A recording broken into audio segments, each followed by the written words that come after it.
Hey everybody, it's Gary the Google Guy here with a new update regarding Google Jamboard.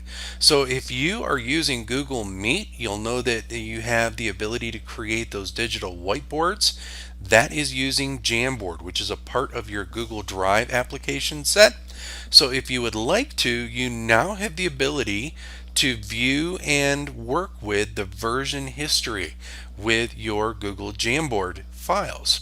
So to get into your Google Jamboard application, get into your file, then once you're in that file, in the upper right corner you'll see three dots. Click on that. Go down to the bottom of the menu, you'll see version history.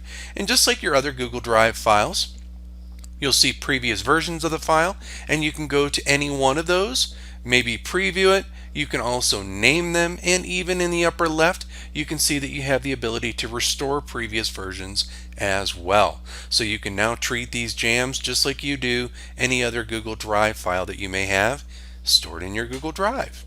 So with that, until we meet again, another day, another time, another update, this is Gary the Google Guy, signing off.